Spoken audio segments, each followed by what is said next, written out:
Gol! Fez a finta, lá vai Romário, é gol!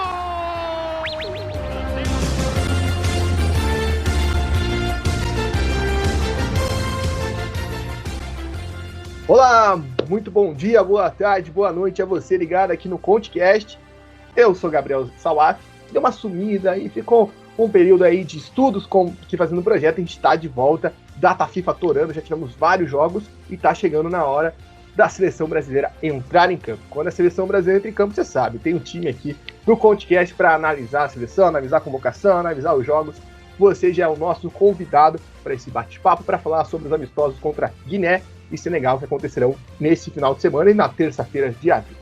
Eu sou Gabriel Sawaf, convido a você, se não conhece o nosso trabalho, o nosso Conte Verde, né? O ConteCast é o podcast do Conte Verde, projeto que cobre os futebol de seleções ao redor do mundo, nos amistosos, nos campeonatos, enfim, com foco nas eliminatórias para a Copa do Mundo, que estão para começar. A próxima data FIFA que a gente vai falar de Brasil, a gente não vai falar de amistoso não, a gente vai falar de eliminatórias para a Copa do Mundo 2026.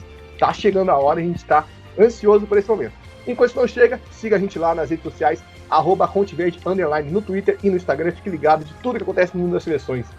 Eu tô aqui, não estou sozinho, estou com o meu time aqui para falar de seleção brasileira. Tiveram os outros 2 podcasts que fizemos sobre o amistoso lá contra Marrocos, sobre a convocação do Ramon, a repercussão do jogo, e hoje a gente vai fazer a repercussão aqui da convocação do Ramon. Era pro Ramon ainda ser o treinador da seleção brasileira? A convocação foi boa? Como chegam os adversários? Os testes estão válidos?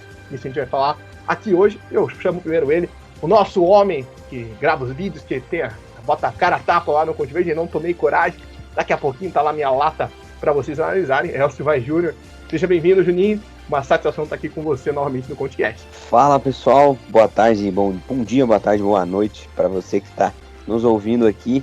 Boa noite, Sawaf, boa noite, Léo. Mais uma vez feliz de estar participando aqui do ConteCast, né?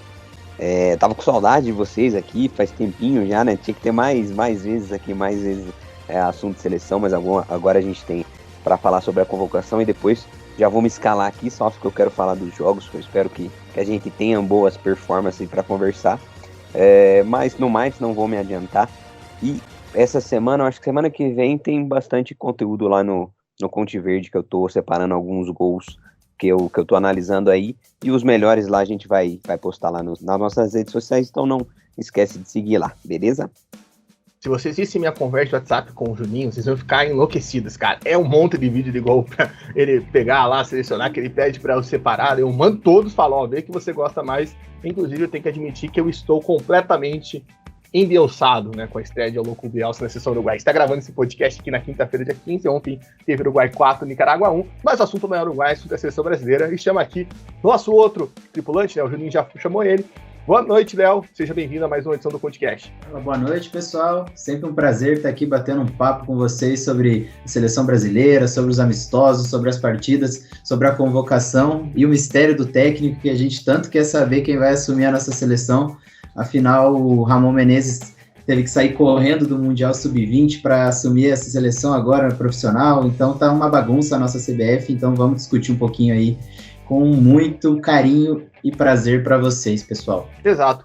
Léo puxou aí o tema e vai ser logo o nosso primeiro tema, né? Porque quando a gente gravou o nosso podcast lá em março, né, nosso podcast repercussão da derrota do Brasil para Marrocos, a gente até tava falando, será que no próximo podcast já vai ter essa definição? Por que a gente esperava? O Ancelotti vai dizer sim ou não. Isso era uma questão de fato. Todo mundo sabia que a opção número 1 era o Ancelotti, mas tinha essa especulação de ele ficar no Real Madrid ou não. E ele deixou claro, eu vou ficar no Real Madrid. O que acho que todo mundo esperava que a CBF fizesse. Tá bom, vamos para um plano B.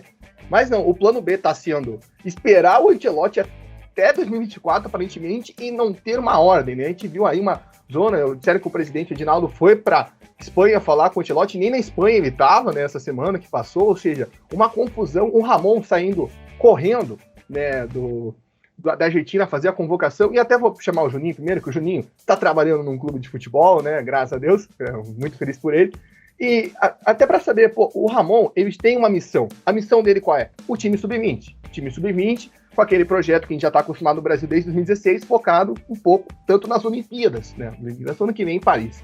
O Ramon deve ser o treinador, provavelmente, não sei se a CBF anunciou oficialmente isso, mas é um projeto que o Ramon toca. Então o Ramon tem esse foco, e o Ramon estava disputando o Mundial Sub-20, não era qualquer competição. Aí, do nada, Ramon tem que sair correndo, analisar. Juninho, como é que esse trabalho dificulta, né? Pesa, o cara tá lá focado no sub-20 com os jogadores dele, aí vai ter que parar para fazer uma convocação, voltar pro Brasil, representar o Brasil, né, num fórum de treinadores que ele participou essa semana que passou aí. Isso pesa, né? É uma decisão tanto quanto equivocada da CBF, pelo menos não botar alguém interinamente, né? Colocar lá, a gente até deu sugestão, né? Botar um César Sampaio da vida lá para ficar enquanto não resolve a situação. Ah, não, com certeza, isso aí atrapalha muito o processo, né? Atrapalha tanto os dois lados, na verdade, porque um lado da moeda, pô, o teu treinador que tá no teu mundial sai para ir fazer uma convocação, mesmo que seja de seleção brasileira, o grupo assim, ele fica um pouco desconfiado, né? Porque ele fica desconfiado que, pô, a gente tá sem treinador, a gente tá sem nosso comandante aqui, porque ele tá em outras demandas e tudo mais. E também tem o outro lado que é o quê? O que leva a gente a pensar, na verdade? Provavelmente o Ramon não tem muita força nessa convocação. Ele só foi lá para ser uma peça, porque ele não teria essa capacidade, pô, de estar no Mundial pensando, na minha equipe, o que eu preciso fazer para trabalhar a minha equipe, até porque o Mundial é muito difícil. O Mundial a gente teve um início muito difícil também, com um grupo difícil. E tá, ele vai e pensa numa convocação. Então dá para ver que ou ele não tá nem tanto lá nem cá, ou ele tá talvez em um lado e não tá no outro, e isso acaba pesando para os dois lados. Então eu não vejo também um lado bom nisso. Eu também acho que talvez colocar um interino ali, deixar o Ramon nesse projeto, Olimpíadas, projeto Sub-20, projeto questão de base do Brasil ali, e tenta achar alguém, né, nem que seja um outro interino, né, porque é muito difícil acumular a função. Você foi improvisado uma vez ali, fiz uma convocação em um jogo, ok. Mas a partir do momento que você tem já tempo para trabalhar, você já tem tempo já de especulações e tudo mais, você já poderia estar num outro processo, porque é muito difícil mesmo você levar, principalmente em se tratando de seleção brasileira, que é muito midiático, também é muito difícil você controlar tanto mídia quanto vestiário, quanto grupo, é muito complicado. Então se você não tiver com a tua atenção toda para isso, aí acaba perdendo, que é o que aconteceu, né? A gente perdeu o foco tanto na seleção brasileira principal quanto na seleção sub-20. Pois é, e o Brasil acabou sendo eliminado, né, do Mundial Sub-20 na semifinal para Israel. É um jogo muito maluco, né? Perdeu na prorrogação 3-2. E, Léo, eu queria falar com você, a gente destacou, né? Eu destaquei na abertura que a próxima data FIFA já é para o Brasil eliminatória, né? Em setembro já teremos eliminatórias para a Copa do Mundo de 2026. Ou seja, o Brasil já vai estar numa competição oficial, né? Então, quanto você acha que, vamos supor assim, a CBF decide esse plano que está parecendo cada vez mais próximo de esperar o Ancelotti para daqui a um ano? Tudo bem, a gente até conversou no último podcast sobre esperar o Ancelotti. É uma questão que, é um cara experiente, etc. Valia a pena naquele tempo que a gente está falando em 2 meses no máximo, né? Esperar até o final da temporada europeia. A temporada europeia acabou e vai ficar no Real Madrid. O Brasil está se disposto a ficar 1 ano. Eu queria saber, no caso de o Brasil aceitando isso, aceitando esperar 1 ano, o quanto compromete você não ter o seu treinador principal, e seja lá se vamos botar o Ramon, o interino, alguém indicado do Ancelotti, o Ancelotti bota alguém da comissão técnica dele aqui para ficar 1 ano no Brasil, o quanto compromete você já iniciar um trabalho, no caso de uma eliminatória, até esses amistosos mesmo, no processo do Brasil ao longo do caminho para a Copa. Porque as eliminatórias, a gente tem que convir, né? O jeito que são 10 seleções para 7 vagas, então não é algo tão complexo quanto uma competição como se fosse uma Copa América, por exemplo. Mas queria saber quanto você acha que isso pode atrapalhar o processo da seleção nesse ciclo de Copa do Mundo 2026. Olha, eu acredito que essa situação é nada positiva para a seleção brasileira. Você traz a insegurança para os próprios atletas. A gente vê na entrevista do pessoal, o Danilo falou hoje que tentou dar uma ajuda, que comentou com o pessoal da CBF. Isso não demonstra que o grupo está unido, que é fechado, demonstra que está todo mundo inseguro, que não sabe o que vai acontecer e que está precisando de alguma liderança para trazer informação, para agregar, porque de fato está nítida a bagunça. Porque imagine o atleta do alto nível, como são os jogadores que estão convocados, Vinícius Júnior, Rodrigo, Lucas Paquetá, que vem de um título grande na Europa, chegar na CBF sabendo que o técnico que vai treinar ele acabou de vir da Argentina, do Mundial Sub-20, correndo, não conseguiu nem se concentrar, não conseguiu estudar de adversário, não conseguiu fazer uma análise dos jogadores convocados, porque imagine com que propriedade que o Ramon vai treinar esses atletas. Por mais que tenha os analistas, que tenha toda uma equipe por trás, o treino é o dia a dia com o atleta, você saber o que um Wanderson faz. Você acha que o Ramon teve tempo de analisar o Wanderson no Mônaco para chegar ali hoje na seleção e ter uma propriedade para chegar e falar, poxa, eu posso escalar esse atleta, ele pode ser um propenso futuro lateral direito titular da seleção brasileira. Então, eu acredito que pro presente já é complicado, pro futuro é muito mais. Eu acredito que essa desconfiança que eu senti na entrevista do Danilo, que eu senti em outras pessoas falando sobre a seleção brasileira, com o passar do tempo só vai aumentar. O jogador não vai se sentir seguro de estar na seleção brasileira com o Ramon treinando ele, sendo que o Ramon tem que convocar uma seleção para a Olimpíada no próximo ano. Então, o Ramon tem que se concentrar em atletas sub-23, porque é uma geração muito talentosa, tem que lapidar esses atletas, são Vitor Roque, Hendrick, Marcos Leonardo, são atletas que precisam desse apoio de um técnico que abrace eles na sub-20, e ele vai ter que sempre interromper o trabalho para pensar na seleção principal. Então, eu acredito que é muito negativo. Eu acho que no desempenho, muito difícil que interfira, porque a eliminatórias da América do Sul, de fato, não tem um alto nível. Então, eu acredito que vai mascarar muito o processo. Eu acho que até por isso a CBF está levando com a barriga, porque, de fato, vai ser muito difícil você ter jogos de alto nível. A gente tem agora um amistoso agendado já com uma seleção grande europeia, que eu esqueci, acho que é a Espanha. Espanha em março do ano que vem. Isso. Então, seria um jogo esporádico contra uma seleção de alto nível. Talvez, acredito que no primeiro semestre do ano que vem a gente não enfrente a Argentina ou o Uruguai, que são os principais rivais nossos na América do Sul. Então, eu vejo sim como uma coisa muito negativa, e essa indefinição só vai trazer piora com o passar do tempo.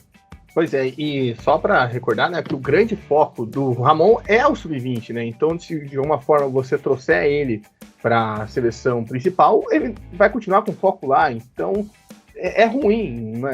Vai continuar essa questão de não se concentrar, não ter o foco, talvez não fazer a melhor convocação, não tá sabendo direito como cada jogador joga, né? Como que pode aproveitar cada um. Na outra convocação, a gente já teve até vários atletas que trabalhou, né, no sub-20, no sul-americano, isso foi um diferencial. Nessa, nem tanto, né? Nessa nós tivemos a convocação somente do Robert Renan, que veio por lesão, né?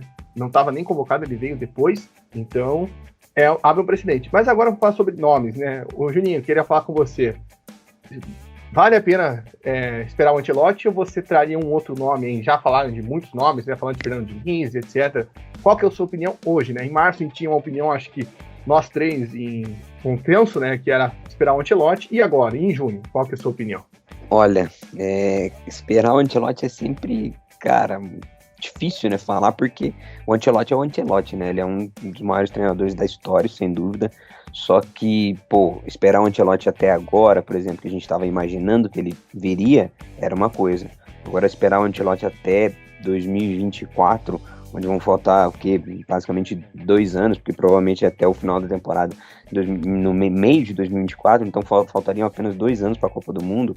Aí eu acho que é um pouco de maluquice, né, um pouco loucura, porque acaba a gente ficando um processo muito tardio, né, então a gente ia começar o nosso processo de Copa do Mundo em 2024, basicamente, faltando 2 anos para a Copa do Mundo. Então, eu acho que é complicado, acho que a gente poderia ter ido atrás de plano B. Eu sinto que a CBF está realmente frustrada com a capacidade técnica dos nossos treinadores aqui no Brasil, por isso que eles estão optando por isso. Eu não sei se eles já tentaram conversar talvez com o Abel Ferreira ou com alguém do tipo. Eu tinha que ver alguma coisa de bastidor, porque querendo ou não, mais próximo da gente, ele é o treinador mais capacitado, não é um treinador tão experiente. Apesar de ele ter bons resultados, ele não é um treinador com tanta cancha, né?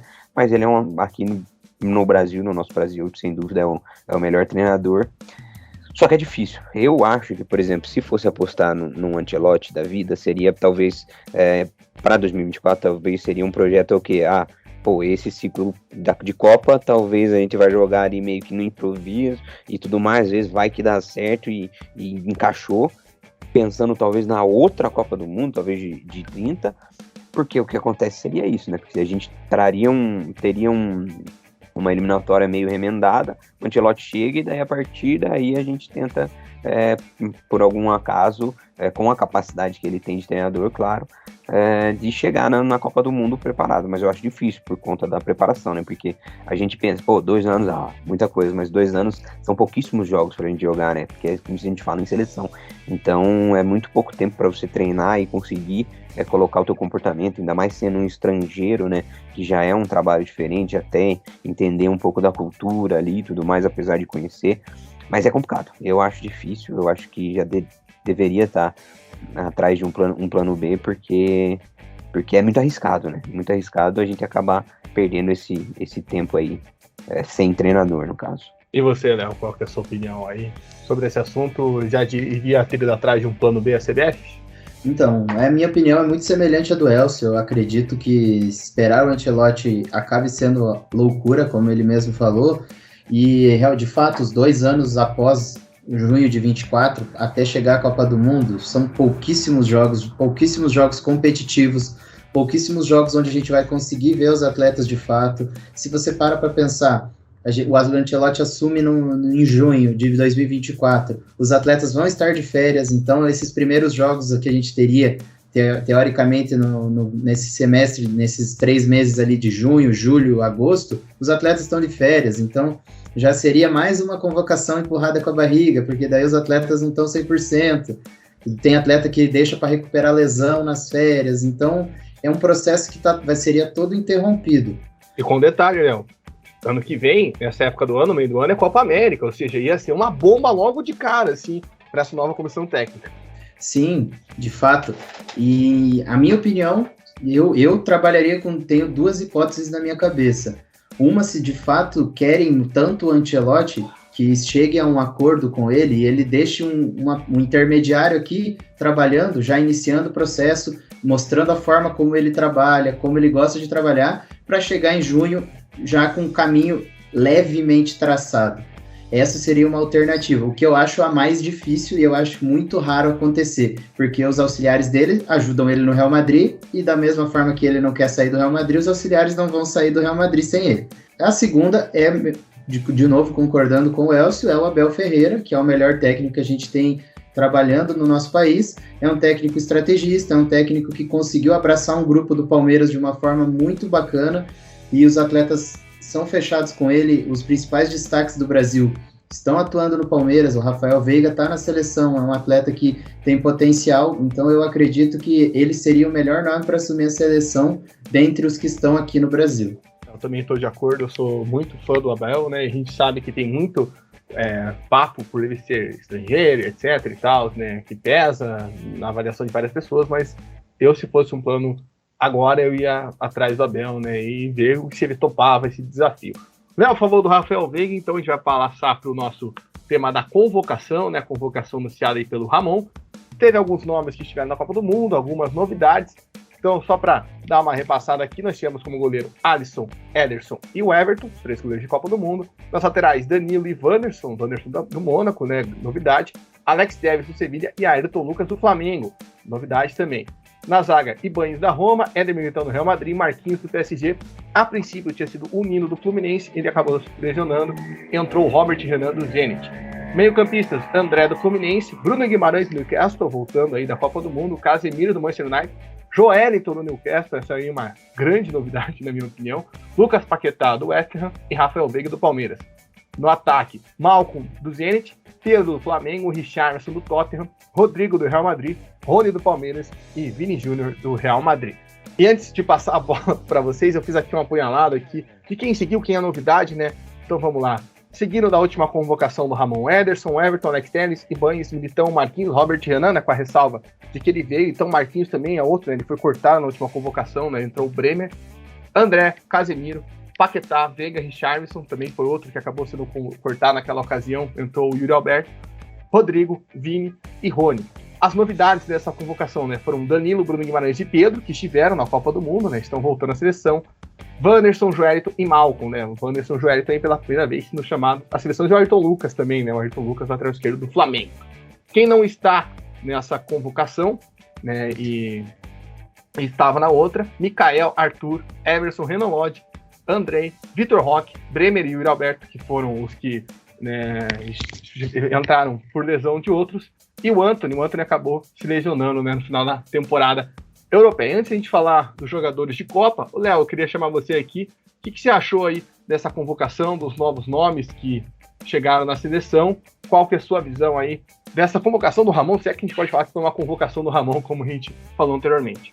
Eu tenho uma opinião muito semelhante à que eu tive em março na convocação do amistoso contra o Marrocos. Parte dessa convocação é muito uma premiação pelo que os atletas têm feito na temporada. Alguns atletas fizeram aqui no Brasil. Um primeiro semestre que o Ayrton Lucas fez aqui no Brasil, de fato, muito positivo, chamou atenção, é um prospecto atleta, já teve na Europa, num polo um pouco menor, que ele jogou na Rússia, no Spartak Moscou, mas sempre mostrou potencial para ser um possível lateral esquerdo da seleção brasileira. Acho válido o teste. Os demais atletas também. O Wanderson, para mim, é a principal surpresa e a mais positiva. Um atleta que vem do futebol francês com muita qualidade. Ele teve bons jogos. Foram 31 jogos na temporada, marcou um gol, fez 4 assistências, então é uma oportunidade boa para ele encontrar essa vaga na seleção que está em aberto. Afinal, o Danilo já está no fim de ciclo e os outros atletas que estão sendo testados também são muito jovens, como o Arthur do América Mineiro, que assinou com o Bayer Leverkusen. Então, eu acredito que a chamada do Wanderson foi a que mais me chamou a atenção. Sobre um jogador que merecia muito, é o Joelinton. Há muito tempo ele merecia uma vaga nessa convocação, vem jogando um bolão pelo Newcastle há um bom tempo, fez uma temporada 22-23 excelente, ajudou a equipe a voltar para a Champions League, é um volante meia de muita intensidade, ele é muito forte, ele sabe chegar no terço final para finalizar, ele colabora muito, tem um passe muito refinado, trabalhando do lado do Bruno Guimarães na seleção e no Newcastle, tem potencial para fazer uma dupla muito bacana e que vai agregar nesse ciclo até a Copa do Mundo. Eu tenho outros 2 atletas que eu deixei anotado aqui que me agradam muito nessa convocação. Um é o Malcolm, porque ele nunca foi um atleta que fez muitos gols. Aqui no Brasil atuava na ponta, no Barcelona atuou na ponta, e lá no Zenit ele teve incríveis 23 gols em 27 jogos. Para um atleta que não é centroavante, que não tem uma estatura tão alta e fazer 23 gols numa temporada inteira, você tem que analisar alguma coisa diferente nele. E vendo um pouco do que ele mostrou lá pelo Zenit, mesmo com o nível baixo do campeonato russo, mesmo não tendo competições europeias para disputar por conta do conflito da guerra, é um atleta que merece sim essa convocação. Ele tem muito potencial, é muito habilidoso. Eu acredito que ainda vai se desenvolver muito e que com certeza nessa janela vai ser assediado por outros clubes europeus de maior nível. Talvez jogue até uma liga mais impactante aí, que possa agregar no futebol dele. E por fim, é um atleta que já veio na última convocação, mas que a sequência dele no futebol brasileiro só concretizou tudo que a gente conversou sobre ele lá atrás, que é o Rafael Veiga. Ele já está fazendo um primeiro semestre primoroso pelo Palmeiras. Claro, toda a equipe do Palmeiras vem fazendo um primeiro semestre incrível, mas o atleta Rafael Veiga, ele tem um destaque diferente. Ano passado ele teve lesões, ele teve vários problemas, mas esse ano ele já começou um 2023 em altíssimo nível, e eu acho que sim, ele vai estar nesse ciclo da seleção brasileira, seja atuando no Palmeiras ou indo para a Europa. Eu acho que ele cavou uma vaga bem bacana aí nesse ciclo e vai incomodar os outros meias em busca de uma vaga para a Copa do Mundo de 2026. Também me agrada muito, e me agrada a constância do Rafael Veiga, né? A gente comentou até que ano passado, quando ele lesionou e não conseguiu voltar com o mesmo ímpeto, né? Até ficou de fora da discussão da Copa do Mundo. E muito bom, né? Que ele consiga essa vaga na seleção, consiga essa vaga aí a se fixar na convocação e mostrar que tem potencial, né? Que não é só uma mera ali, porque tá no começo de ciclo, etc.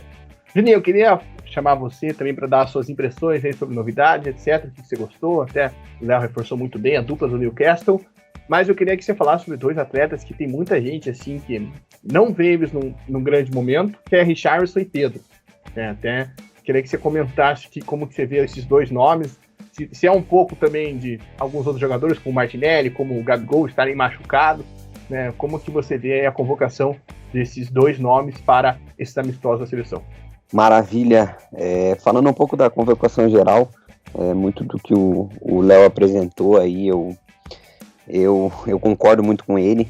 Só falando só um pouco sobre o Robert Renan, que veio para a vaga do Nino, né, que são zagueiros bem construtores, né, então ele continua com essa tendência de trazer zagueiros bem construtores, tanto é que Ibañez, Marquinhos, Éder Militão e o Robert Renan são muito construtores, né, então isso aí afeta muito a nossa construção da seleção, isso aí é ótimo. A questão das laterais, eu achei que o Wanderson ótimo, e também o Ayrton Lucas, né, porque são dois atletas que gostam de último terço, que muitas vezes atuam até como ala, fazendo função de ponta, mesmo jogando como laterais, né, em situações de jogo. E ao mesmo tempo, Danilo e Alex Telles são laterais mais básicos, que a gente chama, são laterais um pouco mais construtores, que cadenciam um pouco mais, têm uma chegada também, mas não pisam tanto em última linha, em último terço, né? Então, ficou balanceado, eu gostei, apesar de não achar o Alex Telles com tanta capacidade para a seleção, mas pelo menos mostra que tem um padrão ali. O Joelinton é um cara que, é fora de série, ele pode jogar em diferentes posições ali no meio, né? Então a gente chama ele de um médio central, né? Que ele pode fazer tanto primeiro, quanto segundo, quanto terceiro. O homem também faz ponta, porque ele é um atleta com muita capacidade de movimentar sem a bola, então ele dá muita dinâmica para o jogo. E ele também tem um arraste dele que é muito forte, né? Então ele consegue quebrar linhas com condução e ele ajuda nessa dinâmica e é uma peça que o Brasil tem dificuldade. Eu lembro que eu comentei até dessa questão do Veiga. O Veiga tem muito essa questão de arraste, só que ele pisa um pouco mais na área do que o Joelinton. O Joelinton também tem essa capacidade, mas a gente sentiu falta nesses nossos ciclos de atletas assim. Então talvez seja uma boa opção ali para a gente conseguir fechar esse nosso trio de meio campo, né? Principalmente com o Paquetá, que está numa ótima fase aí agora, para ver se ele consegue jogar o que ele joga no clube dele, porque ele tem desempenhado uma boa performance, né, para ver se ele consegue colocar isso na seleção. Na questão do Richarlison e do Pedro, eu acho mais do Richarlison pelo que ele faz na seleção, apesar do que ele fez no clube. Teve uma temporada muito ruim, né, a fase não era boa, mas ele mostra que pode ser aquele atleta que, tá na seleção, ele consegue desempenhar uma boa performance.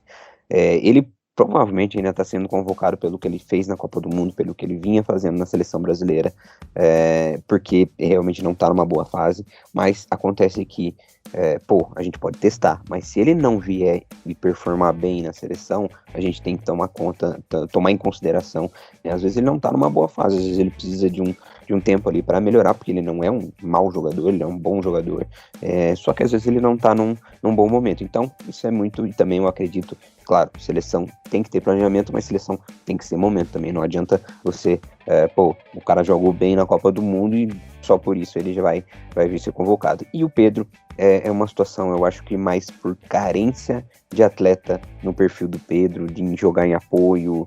Então a gente tem muita dificuldade em encontrar isso. Talvez, poderia ter o Arthur Cabral, mas ele não tem ainda assim um perfil tão bom quanto o Pedro para jogar em apoio. É um bom jogador, mas não tem tanta...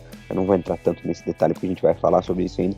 Mas eu acho que a convocação do Pedro é mais por carência mesmo, para a gente tentar testar esse camisa 9 mesmo, esse centroavante mais que joga em apoio, que joga de costas para marcação e também sabe se movimentar e também atacar em profundidade. Também tem a questão da bola aérea. Eu acho que é mais por carência, porque realmente o Pedro não vem fazendo, apesar de eu achar um baita jogador, que eu acho que tinha que ter saído do Flamengo já para começar a jogar e desempenhar, mas ainda assim é mais por carência mesmo.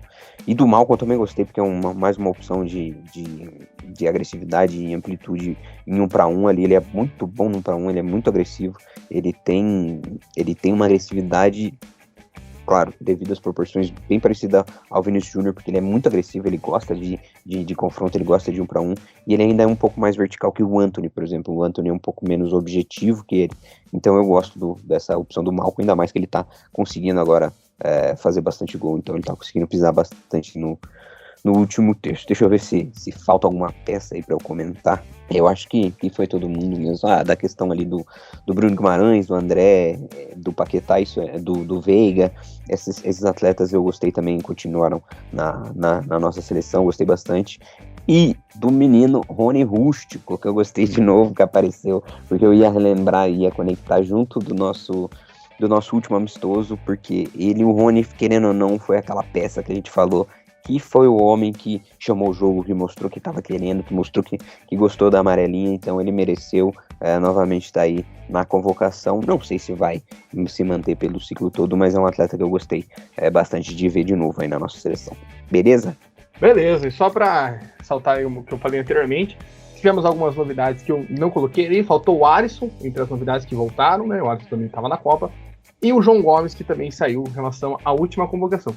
Agora eu vou falar de quem não estava, eu vou só passar aqui rapidamente quem ainda não voltou depois da Copa para a seleção, né, Alexandro, Daniel Alves, que não vai voltar, Thiago Silva também provavelmente não volte, Fabinho, Fred, Everton Ribeiro, Rafinha, Gabriel Jesus, que está voltando de lesão, Neymar e Martinelli, esses dois últimos estão lesionados, né? O Neymar estava desde a outra convocação e ainda não voltou, o Martinelli está lesionado agora.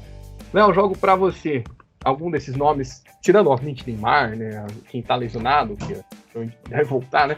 Mas algum outro nome que faz falta aí nessa seleção desses que estavam na Copa, ou outros, por exemplo.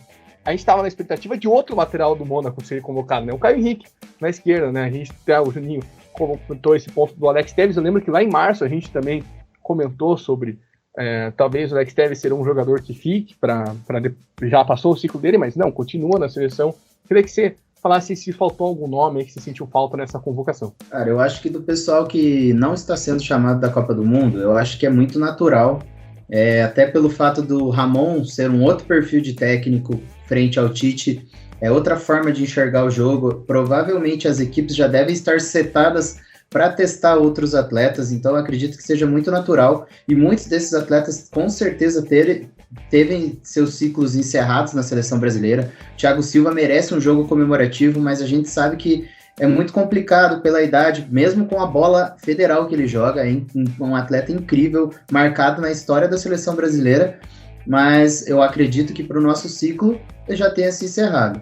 Então, são atletas que dificilmente serão convocados novamente, exceto um destaque muito absurdo numa temporada de um Fabinho, que é um jogador extremamente habilidoso, de qualidade, num Liverpool encaixado, pode ter uma temporada muito boa e agregar na seleção brasileira, mesmo com a competitividade alta no meio de campo da seleção brasileira, com tantos atletas talentosos, mais jovens que ele.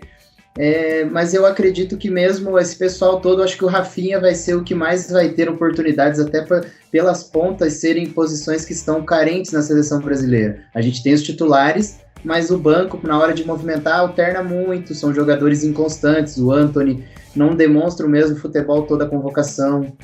Então, o Gabriel Martinelli, que está lesionado, fez uma temporada muito boa no Arsenal, então tem que ter mais chances nesse próximo ciclo, é um atleta de muito potencial. Eu acredito que Rafinha e Neymar vão ser naturalmente reintegrados a essa convocação com o passar do tempo, pelo nível de futebol que eles têm e pelo tanto que já agregaram para a seleção brasileira. O Neymar é o homem que mais fez gols com a camisa do Brasil, então a gente tem que ter um respeito por esses caras. E eu acredito que o Neymar com certeza vai voltar. Sobre quem tá fazendo falta, eu vou trazer um nome novo, que para mim, na minha visão, merece já ter esse espaço cavado na seleção brasileira e essa visão, que é o Vitor Roque.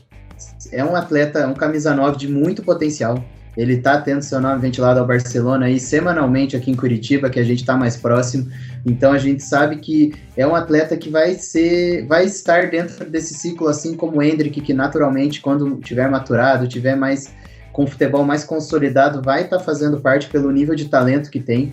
Então, salvo lesões e interferências externas, a gente sabe que esses dois atletas vão se integrar, mas atualmente o Vitor Roque é um cara que tá tendo muito destaque aqui no Brasil. As atuações que ele tem pelo Atlético Paranaense são sempre de destaque, ele sempre impõe um futebol no ataque do Atlético Paranaense, então eu acredito que merecia estar nessa convocação, manter a continuidade, já que na última ele foi chamado. Eu acredito que até no lugar do Pedro, pela má fase, entre aspas, do Pedro, né, uma má fase que ele continua fazendo gol, é um atleta incrível, mas a baixa dele, eu acredito que poderia potencializar o Vitor Roque nesse momento. É o nome que para mim mais fez falta nessa convocação de junho, e eu acredito que vai ser natural agora nesse segundo semestre ele ser chamado em outras convocações, porque o nível dele não abaixa. A gente percebe aqui, estando mais próximo dele aqui em Curitiba, que mesmo com o Atlético alternando bons e maus momentos, ele sempre potencializa o futebol. O Atlético ganha de 1-0, é golzinho dele, ele participa da jogada, ele cava um pênalti, ele impõe muito no ataque do Atlético, ele participa muito, e eu acredito que na seleção brasileira poderia ter um papel bem importante. É isso, gente. Eu até queria acrescentar isso. O Rafinha, para mim, foi o nome que eu achava que ia estar nessa convocação, até porque essa reta final de campeonato espanhol dele, com o Barça confirmando o título da Liga, foi muito boa, né? Ele foi um dos principais nomes. Ele que no começo do ano estava sendo bem questionado, né? Foi até colocado na lista de piores selecionistas da janela europeia. E depois aí, no começo do ano, conseguiu se firmar, né? Atuou muito bem na confirmação do título do Barça. Juninho, queria jogar para você. Queria que você já analisasse, né? Você falou dos fatores do Pedro, né? De jogadores que tem as características dele. Você acha que o Vitor Roque se enquadra nisso que o Léo falou? Podia ser ele também algum nome aí, seja daqueles que já foram para a Copa, aqueles que estavam na última convocação, aqueles que ainda não foram convocados, que você acha que poderiam ter uma chance nessa chamada do Ramon para os amistosos contra as seleções africanas? Pois é, só pegando o gancho do Rafinha, o Rafinha, com certeza ele vai voltar, porque ele tá bem consolidado agora, ele vem jogando muito, eu acompanhei muito ele lá no Barcelona, e eu vou falar na nossa mídia parceira espanhola é muito chata, porque como que pode cobrar tanto o cara que ele tava levando o time nas costas por muito tempo, e eu fiquei maluco, porque eu comecei a assistir, não é possível que o Rafinha tá jogando mal, eu comecei a acompanhar o futebol dele, ele é muito bom mesmo, o Rafinha é um atleta que eu gosto bastante, que é um ponta, não é tão agressivo, mas ele é muito inteligente para movimentar sem a bola, então isso ajuda muito o time, e a seleção brasileira tem capacidade de colocar essas bolas em profundidade, então ele é um atleta que vai ajudar bastante a gente. Falando na questão ali só do Caio Henrique, antes de entrar no gancho, o Caio Henrique também, merece uma chance e já vem há um bom tempo. Ele faz uma função de lateral diferente, ele faz às vezes quase um lateral meia ali, então ele cria muita oportunidade, passe-chave, ele tem bastante assistência, inclusive. Ele é um atleta que pode também ser uma peça diferente. Eu acredito que ele não está sendo convocado, por quê? Porque a maneira que ele joga não encaixa na maneira que a seleção brasileira joga. Então por isso que eu acho que ele está batendo, mas eu ainda acho que merece uma chance, porque às vezes a gente pode ter variações, né, da forma de jogar, então ele pode trazer muito bem isso. A questão do Pedro ali, então, eu principalmente não coloquei o Vitor Roque, porque o Vitor Roque ele tem uma função bem diferente da do Pedro, né? Então eu convocaria o Vitor Roque também. Com certeza, não tenho nem dúvida. Só que, só respondendo por que eu coloquei, porque o Pedro é um atleta de apoio. O Vitor Roque é um atleta muito mais de ruptura, ele ataca a última linha, se movimenta, busca, atrai, então ele faz muita movimentação, tanto com bola quanto sem bola, então ele consegue romper. Eu acho que para a seleção é muito melhor um estilo do Vitor Roque. Só que não sei porque ainda a gente tem essa questão de ter talvez um 9 mais centralizado, que jogue mais segurando, mais sustentando, que nem a gente fala. Mas eu acho que o Vitor Roque, a tendência é ele, nas próximas convocações, já começar ganhando espaço, que realmente ele tá fazendo muita diferença. Eu acho que quando ele encaixar nessa seleção brasileira que joga muito vertical, que tem a capacidade de colocar, principalmente por nossa construção em zagueiro, a gente constrói muito bom, então a gente tem certeza que colocando ele no time a gente vai achar muita bola, e também, imagina com um Neymar jogando atrás dele ali, ia construir demais.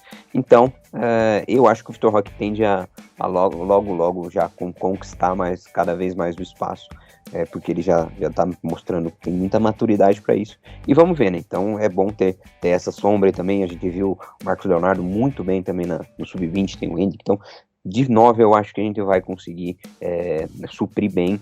Então o Richarlison tem que se despertar, e também o Pedro, porque essa carência que eu falei, provavelmente daqui a uns anos já não vai ser tão carência, talvez outras posições que a gente vai estar mais preocupado. Né?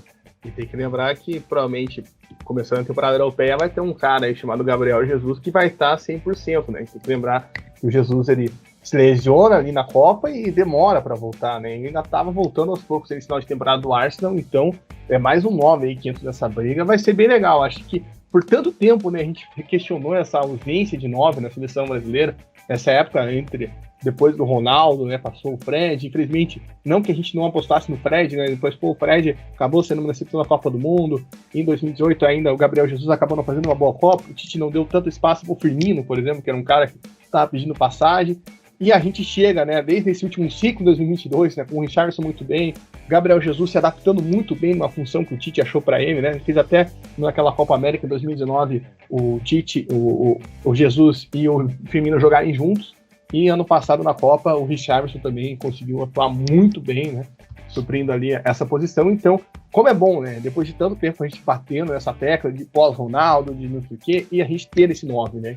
Então, é bom ter esse debate, é bom ter opções e estão aparecendo, né? Como o Juninho falou, ainda tem o Endrick para vir para a seleção, ainda tem o Vitor Roque, ainda tem Marcos Leonardo, então, e volta e meia aparece, né? A gente tem o Arthur Cabral, que está em excelente fase aí na Europa, como o Juninho colocou, e vão surgir vários nomes aí ao longo desse ciclo e esperamos, né, que a seleção possa dar espaço, dar oportunidades a todos e que a gente tenha cada vez mais leque nesse debate. Mas é bom a gente estar aqui não debatendo por ausência, né, mas debatendo por opções e opções diferentes, né, opções como foi colocado aqui, treinador que é uma base, que é um jogador de tal jeito, você tem um Pedro, você tem outros, um jogador que quebra mais a linha, você tem o Vitor Roque, é muito bom ter essa grande safra, né, essa grande variedade de opções que o treinador que possa vir para a seleção, que a gente não sabe quem vai ser, já discutimos isso, possa ter na Amarelinha. Agora, vamos passar para os amistosos, né, em si. O Brasil vai entrar 2 vezes em campo. A CBF ouviu o nosso clamor, acho que alguém lá ouviu o podcast na CBF, que a gente reclamou justamente disso, até pelas opções, né, você conseguir testar. Faltou aquele amistosinho lá no começo do ano contra uma seleção emergente, né, a gente falou do amistoso do Marrocos, era um ótimo teste, mas faltou um outro amistoso até para o Ramon conseguir colocar todas as peças em campo, e dessa vez ele vai ter, né, essa opção. O primeiro amistoso vai ser no sábado, de 17 às 4h30, contra a Guiné, em Barcelona, no estádio do Espanhol, e o segundo amistoso na terça, dia 20, contra a Senegal, em Lisboa, no estádio do Sport. Começando o primeiro adversário, Léo, Guiné é uma seleção, vamos dizer assim, não chega a ser ralé da África, mas também não é das tops, está no cenário de emergente, deve se classificar para a Copa da África, né? A gente está tendo as classificatórias da CAN ainda em andamento, a CAN vai acontecer no começo do ano que vem, para a revolta de muita gente que acompanha o futebol europeu, né? A Guiné está ali no grupo com Egito, Malawi e outra seleção que eu já confirmo qual é, e tá prestes a classificar, né? A gente tá gravando isso na quinta, dia 15, ontem, na quarta, jogo contra o Egito, saiu na frente, tomou a virada, a Egito acabou até se classificando para a CAN com esse resultado, e agora a Guiné vai buscar sua vaga lá no jogo de setembro. Mas queria que você falasse o que você achou aí dessa seleção da Guiné, quais são os obstáculos que a seleção pode enfrentar, quais são as oportunidades, né, que o Brasil pode encontrar aí nesse aspecto do time da Guiné. O que você achou aí desse time que tem vários jogadores, né, que atuam em diversos times da Europa, não times de camisa, mas em times de liga menores, né, ou segunda divisão? Como que você vê aí esse amistoso, esse teste contra a Guiné? Eu analisei um pouco da seleção, eu vi os melhores momentos da partida contra o Egito. É uma equipe muito vertical, ataca muito pelas pontas, usa os seus 2 pontas que são atletas de muita velocidade para atacar, para infiltrar na área. Então é uma equipe que vai incomodar os laterais do Brasil. Então, caso a gente inicie o jogo com os testes, que são o Wanderson na direita e o Ayrton Lucas na esquerda, esses atletas vão precisar estar muito atentos a esses 2 atletas que fazem a ponta da seleção de Guiné, porque são muito habilidosos e muito rápidos. Então, isso é um ponto que a gente percebe que a equipe de Guiné vai incomodar o Brasil. Outros destaques da equipe de Guiné que me chamaram a atenção: o volante Naby Keita, que recentemente teve seu contrato encerrado no Liverpool, um atleta muito habilidoso, joga de cabeça erguida, bola no pé, sabe enfiar bolas, encontrar espaços entre as linhas. Então é um atleta muito importante nessa seleção de Guiné. Eu acredito que seja o melhor jogador da seleção, com certeza vai encontrar um clube bem bacana para ele seguir a sua carreira na Europa.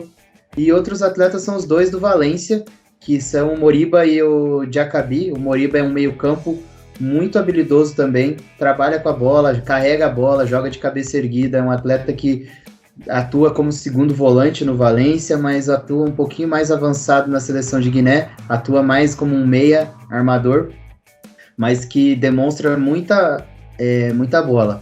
E por fim, o zagueiro Diakabi, que é um zagueiro titular do Valência, tem muita segurança, é um zagueiro de estatura bem alta, então os nossos atacantes com certeza vão ter uma dificuldade na bola aérea, no confronto 1 para 1, porque é um zagueiro muito amplo, então ele consegue recuperar na marcação, ele tem uma velocidade bacana e é jovem. Então, são esses os destaques de Guiné analisados aqui, que eu consegui ver na partida contra o Egito. Eu acredito que vai ser um jogo bem bacana, é um teste legal para o Brasil, e não vai ser um teste tão fácil assim não, tá? A gente não vai passar o trator em cima de Guiné, pelo que eu analisei.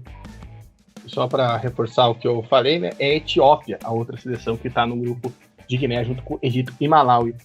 Só para pontuar até que o Léo falou ali, o Morgan Guilavogui, ele joga no Paris FC, é um dos pontos, e tá transferido pro Lens para jogar a Champions League, olha só, né, tem essa oportunidade. O outro ponto ali que joga mais pela direita, para a esquerda, perdão, o François Kamano. É o François Kamano, que joga no Lokomotiv Moscou, né? No jogo contra o Egito, se você puder ver os melhores momentos, você vai ver. É muita jogada pelas pontas, o tempo todo explorando, tentando entrar no egípcio, até o gol sai dessa forma, o gol que Guiné abre o placar. E Juninho, a gente comentou, né, aquela vez sobre essa questão do amistoso. Como que você vê esse teste aí contra essa seleção que é uma seleção emergente da África? Qual que é o nível que você espera aí desse amistoso? Você acha que o Brasil tem condições de passar o carro, de não passar o carro? Como que você vê esse primeiro teste? Olha, eu acho que, como o Léo falou, não vai ser um jogo tão fácil. Eu acho que o Brasil vai ganhar, sim, porque querendo ou não, tem bastante diferença em técnica quando a gente vê como um todo, né, como elenco. Mas não é uma seleção que, às vezes a gente vai olhar, vamos enfrentar a Guiné, vai ser um jogo fácil, a gente vai ganhar de 5-6, tão fácil. Claro, pode acontecer, às vezes o Brasil está em um dia encantado e acontece porque tecnicamente a gente tem essa capacidade, mas vai ser um jogo difícil sim, tanto pela questão física. Eu dei uma olhada no jogo deles, eles jogam bem compactados. Eles, geralmente, sem bola, eles jogam num 4-1-4-1, às vezes colocando um 4-2-3-1, depende muito do setor onde está a bola, e com bola eles já atacam num 4-2-4, que é bem ofensivo, com muito a construção do Moribá, né, Léo? Que pronuncia. Cara, eu gostei bastante desse menino, eu não conhecia ele, eu vi uns lances dele, eu vi, cara... Ele que conduz muito a questão da seleção da Guiné, principalmente pelas alas mesmo. Então ele acha por dentro e depois tenta buscar o jogo por fora. Então é por dentro e por fora, passando também pelo Keita, mas eu gostei bastante, principalmente com bola. Sem bola eu achei eles mais frágeis, apesar de jogarem compactados, eles têm um pouco deixam muito espaço, o controle de profundidade deles também não é muito bom, então por isso que a nossa bola longa talvez possa entrar bastante, por isso que eu acho que o Brasil vai conseguir aproveitar isso, mas é um time que joga bem com bola, então vai ser um bom jogo. Eu acredito que eles não vão ficar tão amedrontados, eu espero que eles joguem bastante, que nem foi o nosso outro amistoso contra o Marrocos, que foi bacana, foi um jogo bom, apesar do revés, mas eu acho que vai ser um bom teste ali eu gostei de ter uma seleção emergente, assim, é bom enfrentar times que às vezes você não dá muita coisa, mas eles vêm e te ajustam a melhorar e consegue tirar um pouco de melhor da seleção, né? Então, gostei dessa escolha. E aí, vamos falar agora sobre o grande teste, né, dessa data FIFA, né, na terça-feira, dia 20, o jogo contra o Senegal. Senegal que vem nessa crescente dentro do continente africano, né? Ganhou a última CAN, ganhou a última Chan também. A Chan é o torneio para quem joga na África, né? As seleções são formadas por jogadores que atuam no continente africano. É como se fosse aquele super clássico das Américas, né, que a gente tinha anteriormente, mas só que em vez de só ser um Brasil e Argentina, fosse um jogo entre todas as seleções do continente, né, da América toda. Ganhou também no Sub-20 e no Sub-17, ou seja, é uma geração, assim, é um trabalho legal que vem sendo desenvolvido desde lá daquela participação em 2002, né, Léo? Vem crescendo. E a gente viu na última Copa, talvez a ausência do Mané comprometeu um pouco, né? A seleção ainda passou de fase, né? Chegou às oitavas de final, mas podia, né? Se a gente falava de Marrocos na semifinal, a gente, talvez antes da Copa, a gente esperasse que a seleção fosse Senegal, a chegar na semifinal de Copa, ser a primeira africana. Como que você vê aí esse teste, né? Como que você espera esse jogo, diante até das dificuldades que o Brasil teve contra o Marrocos, né? Que acabou sendo derrotado. E Senegal que está no nível até superior, podemos dizer assim, né? Nessa atual geração. Cara, é uma equipe também muitos jogadores de talento. Eu acredito que a seleção de Senegal vai incomodar até mais que a Guiné. Como o Elcio trouxe uma análise mais detalhada ali, a Guiné tem sua fragilidade defensiva nas transições. Eu acredito que Senegal seja mais organizada. Tudo que mostrou na Copa do Mundo, sem seu principal jogador, mostrou ser uma equipe bem treinadinha, bem organizadinha, com atletas que conseguem cumprir a função que precisa. E de tudo que eu percebi e analisei da equipe de Senegal, eu trago um nome que se destacou esse ano na Europa e com certeza vai ser titular na partida contra o Brasil, ao lado do Sadio Mané no ataque, que é o Nicolas Jackson, atacante do Villarreal. É um atacante muito forte, imponente fisicamente. Ele me recorda fisicamente o Lukaku, a forma de jogar é muito forte, muito habilidoso, uma potência para finalizar jogadas que me trouxe uma imagem muito boa do atleta. E fui atrás de mais vídeos dele, de mais detalhes, e realmente ele fez uma temporada bem positiva no Villarreal. Foram 12 gols em 26 jogos, é uma média boa. Ele jogou pouco porque eu acredito que ele chegou no meio da temporada no Villarreal, então é um atleta que com certeza vai incomodar a defesa do Brasil nesse amistoso contra Senegal, e é necessário ficar de olho nele. Exato, só para pontuar, antes do jogo contra o Brasil, Senegal joga no sábado, né? A gente está gravando essa na quinta-feira, se você por algum cuidado ouvindo depois, e já sabe o resultado, Senegal joga contra a Benin pela eliminatórias da CAN, jogo que Senegal já está classificado, Senegal já está com a vaga garantida na próxima CAN. E Juninho, o Léo até falou ali dessa Copa que o Senegal fez, né, sem o Mané, tira aquele princípio, né, de que até a gente tem um pouco isso com o Egito, e com o Egito acho que é muito mais real, né, que o Egito é bola no Salah e seja o que Deus quiser, e o Senegal tinha muita gente que falava bola no Mané e seja o que Deus quiser, e não é bem assim não, né? Não, com certeza. Essa, diferente da Guiné, que é uma boa seleção, o conjunto dela ainda assim é muito bom, porque a gente vê muitos atletas qualificados jogando na Europa no conjunto todo, não é só uma peça ou outra que faz o time crescer. Então ali a gente viu o poder a força que o elenco deles tem, né? E teve alguns atletas que realmente não conhecia, não sabia que jogavam tão bem e como na Copa do Mundo conseguiram construir um bom conjunto. Eu acho que vai ser um ótimo jogo, ainda mais agora com o reforço do Mané. Eu acompanhei alguns jogos ali nas eliminatórias. Eu gostei da seleção deles, principalmente porque eles realmente não jogam só em função do Mané. Eles jogam, e claro, o Mané é a cereja do bolo, então ele faz com que qualifique ainda mais esse processo. Então eles são um jogo realmente de transição muito rápida. Agora tem esse centroavante, como é que é o nome dele mesmo, Léo? Você pronunciando é coisa linda demais, né? Nicolas Jackson. Aí, garoto, Nicolas Jackson. Então, ele é muito bom mesmo, cara. Ele sustenta.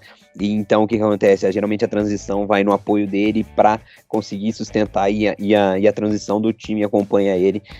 Então, é muito rápido, porque o time, querendo ou não, dos médios e dos pontas são bem móveis. Então, essa transição, quando é apoiada, quando a gente quer o quê? É uma transição direta. Transita direta pro centroavante. O centroavante consegue sustentar, espera a aceleração dos homens que vêm de frente, e ali consegue construir, consegue criar e consegue finalizar o jogo. Então o time deles é bem ajustado, a seleção deles é bem ajustada, vai ser um ótimo jogo também, então encaixa bem com a nossa seleção, e vai ser um bom teste para ver como é que a gente vai, principalmente as nossas laterais, né? Os dois jogos a gente vai enfrentar pontas bem rápidos e agressivos, então vai ser um bom teste para a gente avaliar isso.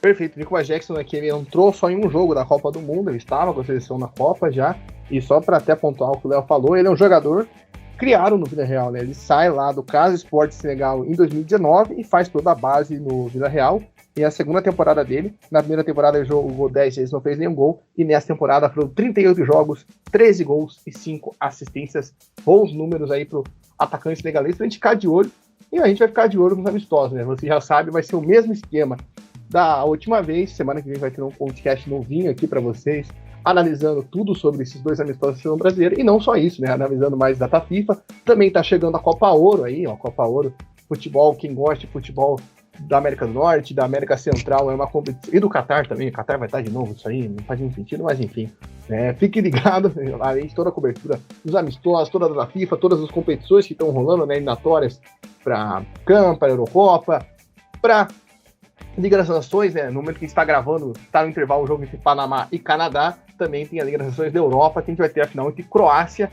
e Espanha. Então não estrague a surpresa aí se você já sabe o resultado. Então eu agradeço aqui meus parceiros, valeu Juninho pela sua presença aqui e até a semana que vem, então. Valeu, Salaf, valeu, Léo, boa noite para vocês e para quem estiver assistindo, escutando a gente aí. Semana que vem a gente se encontra de novo, vamos assistir esses amistosos. Vamos ver como é que vai vir a Guiné, Senegal também, para dar uma analisada e ver como é que vai para o Brasil. A gente vai fazer um podcast para os 2 jogos ou vai fazer um para cada jogo, Salaf? Me dá uma informação. Vai ser um para os 2 jogos, um para os amistosos. Maravilha, então. Então a gente se vê. O quê? Vai esperar semana que vem. Semana que vem. Ah, tá. Beleza. Então, para ficar até mais tranquilo, né? Para analisar de fato esse momento, né? Analisar essa convocação, essa data FIFA do Brasil. E valeu, Léo. Até semana que vem, então, meu ala central. Valeu, gente. Uma boa noite aí para todos. Que foi um prazer bater esse papo com vocês aí. Trazer muita informação, muita coisa bacana, e semana que vem estamos aí de volta para analisar todo o contexto das partidas, analisar quem se destacou, quem não se destacou, quem vai ter potencial para seguir na seleção brasileira e como foram os adversários. Valeu aí, gente, um abraço e até a próxima. Então é isso, obrigado a você que esteve aqui em mais um ConteCast. Não esquece de seguir lá o Conte Verde nas nossas redes sociais, para você acompanhar todo esse panorama de futebol de seleções, @ConteVerde_ no Twitter e no Instagram. Em breve estaremos em mais redes sociais. Se você ainda não seguiu, siga o ConteCast no seu agregador de podcast para saber quando tem podcast novo. A gente, como eu falei, tem mais podcasts além da seleção, então fique ligado.